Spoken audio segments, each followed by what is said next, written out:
Santé, joie et efficacité. Ron Friedman, auteur de plusieurs ouvrages sur la qualité des lieux de travail, nous propose les conclusions d'une conférence tenue début 2016 et réunissant 26 scientifiques, avec pour thème la santé, la joie et l'efficacité. Les conclusions de cette conférence sont au nombre de 9. 1. Soyez seul propriétaire de votre temps. Sénèque l'écrivait déjà au 1er siècle de notre ère. Sois propriétaire de toutes tes heures, tu seras moins esclave du lendemain, rien ne nous appartient, seul le temps est à nous. C'est à l'offensive, quand nous dominons les événements et travaillons sur les projets que nous avons mis en chantier, que nous ressentons le plus de satisfaction. 2. Soyez actif, mais pas activiste. L'activité pour l'activité est un défaut de concentration. Elle nous détourne de nos objectifs et nous empêche de faire des progrès là où c'est vraiment important. 3. Ne vous adonnez pas au mythe du grand travailleur.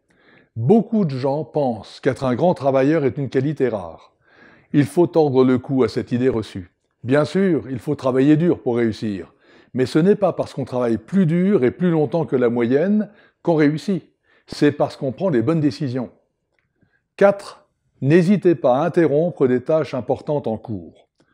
Qui n'a pas déjà décidé de finir, coûte que coûte, l'encours afin de pouvoir passer rapidement au sujet suivant? C'est une erreur, car l'efficacité qu'on croit gagner éteint la créativité. Ernest Hemingway, géant de la littérature américaine, n'hésitait pas, si d'autres tâches déjà programmées auparavant l'appelaient, à laisser tomber son travail même au milieu d'une phrase. 5. Prenez du recul. Dans une économie devenue celle du savoir, l'efficacité demande plus que de la persévérance, elle exige de la perspicacité et une vraie capacité à résoudre les problèmes. Les idées disruptives viennent souvent après un break. 6. Devenez le support des autres. Tous les grands leaders sont des soutiens pour leurs collaborateurs, mais pas pour tout, ni tout le temps. La plupart se limitent à ce qu'ils considèrent comme stratégique pour eux et pour leurs projets. 7. N'hésitez pas à dire non.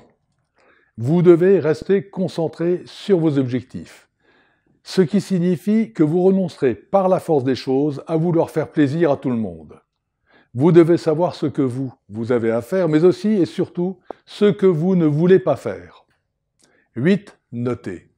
On ne progresse que lorsqu'on se donne les moyens de mesurer sa progression. Si vous voulez mieux agir et être plus efficace dans votre leadership au quotidien, notez vos progrès et vos défaillances par rapport à vos objectifs. 9. Ne remettez pas à demain. Évaluez l'ampleur de vos tâches. Contrôlez votre temps. Conservez la maîtrise des minutes qui s'écoulent sans précipitation ni stress. Chaque jour, faites ce qui vous fera économiser du temps le lendemain. Dans les années 90, être efficace signifiait bien savoir gérer son temps. 10 ans plus tard, l'arrivée d'Internet exigeait aussi de savoir gérer son énergie.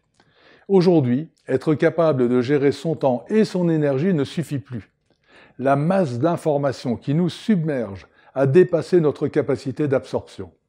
Vous ne gagnerez en efficacité qu'en cultivant le discernement qui seul vous permettra de distinguer l'essentiel de l'important.